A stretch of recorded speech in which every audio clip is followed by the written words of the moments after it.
Roman mathematics. The Romans had many advances in their timeline, such as running water and the first real form of entertainment, the Colosseum.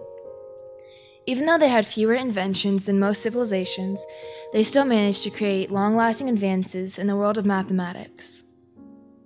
The Romans used applied mathematics, which is the abstract science of numbers, quantities, and space. It is applied math because it is used in other disciplines, such as physics and engineering. The use of their applied math has left many structures, such as the Parthenon and the Colosseum, still standing today. The Romans used applied math for multiple things, such as building roads, the Colosseum, aqueducts, bridges, the Pantheon, and the weight-bearing arch. When building the aqueducts, Roman architects had to be very precise, making the decline of aqueducts vary from just a few inches to every 100 feet. They had the difficult task of funneling water from up to 50 miles outside of the city to the city's core. These architects used the abacus to do much of the calculations and managed to create over 300 miles worth of aqueducts to carry running water.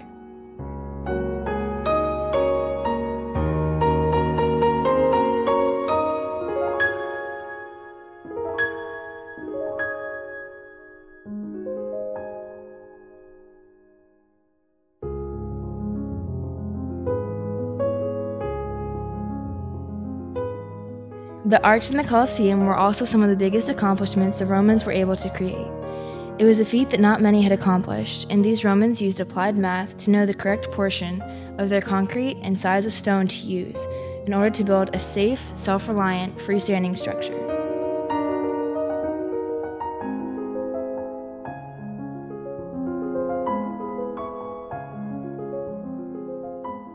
Although much of the common Roman advancements were mere spin-offs of the Greeks, the Romans proved to be independently successful mathematically.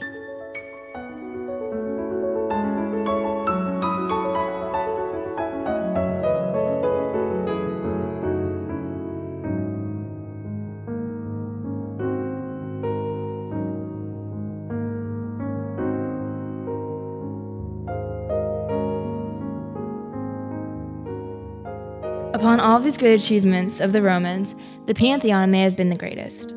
The Romans had to calculate the distance between the end of the roof to another, and build the dome with a weight-standing arch.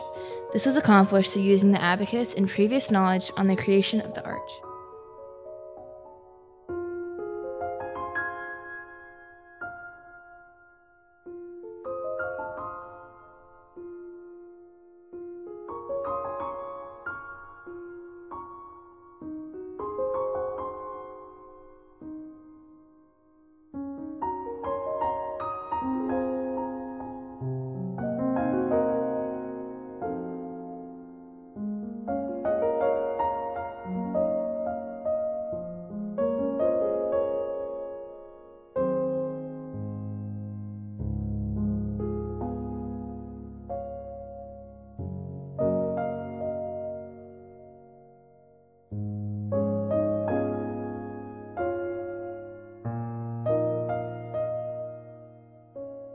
The creation of the arch was revolutionary in the world of not only mathematics, but also architecture. Using a keystone, architects could now create rounded windows, bridges, cathedrals, and other forms of art, and also prove their superiority in the world of right angles and boxy buildings.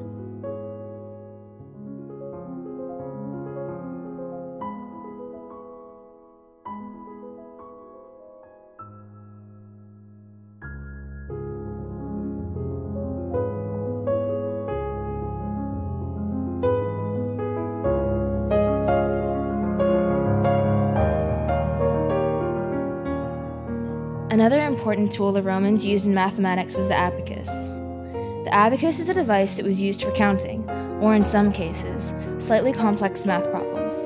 Today, calculators, computers, or even phones can complete calculations for us. However, before these things were invented, the abacus was the most convenient way to count or calculate.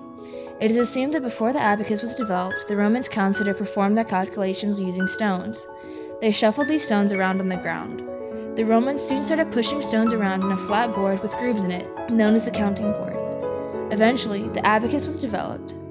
Historians today are unsure of exactly when the abacus came about, but the first written evidence about it is from 480 to 425 BC. The basic Roman abacus was a series of rods, each with loose beads used as markers. Each line represented the ones, tenths, hundredth place, and so on. They moved more markers to indicate higher values. The Roman version of the abacus became very popular. The Greek writer Herodotus mentions that it is used by the Egyptians as well. It went on to be later improved by the Chinese. This device is very significant because it is believed to be the first calculating tool in a long line of devices that led to the computer. You could say that the Roman abacus is the root of many more types of abaci, and eventually more advanced mathematical tools. Why would the Romans need the abacus? The abacus wasn't only a development in the field of mathematics. At its peak, the Romans made many advancements in the fields of science, engineering, architecture, politics, philosophy, art, and so on. These fields all overlap in many ways, and even an invention that seems insignificant could have led to the most influential discoveries of all time.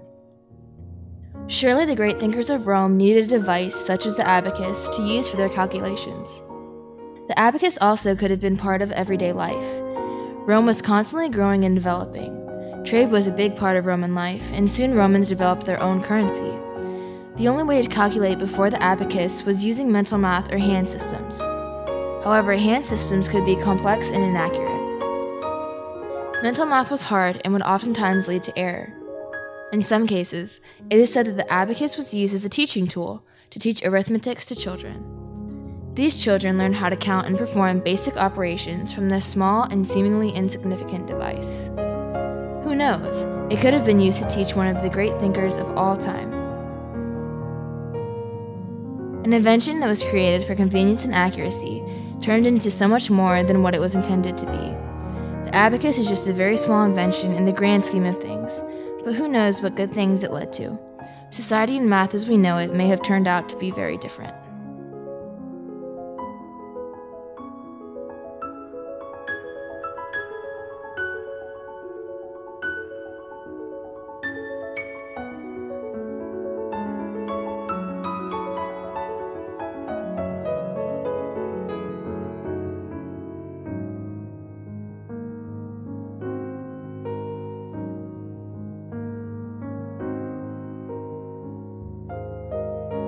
The most memorable invention of the Romans, though, would have to be the Roman numeral.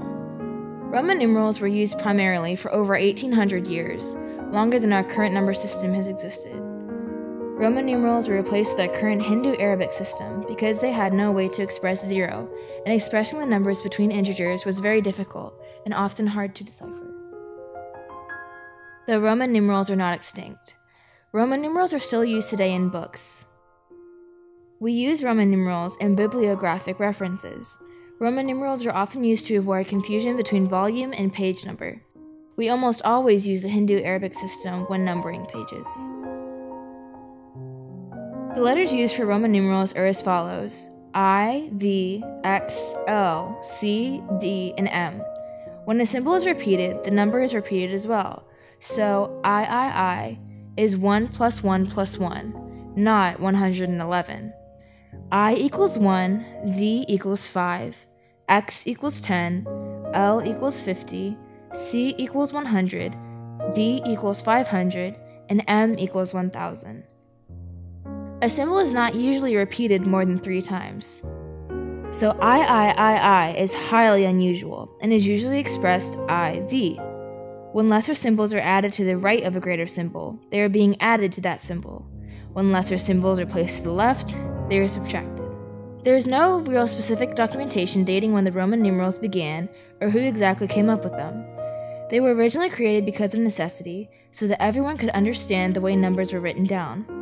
It wasn't until much later after its conception, somewhere around 500 AD, that the presence of n or 0 became a number in the Roman numeral system. The Roman numerals started showing up around 900 to 800 BC. The fall of the Roman Empire started the decline of this counting system, but Roman numerals continued on because of Christianity. Early monks and churches began to record human history, thus saving the Roman numeral system from extinction.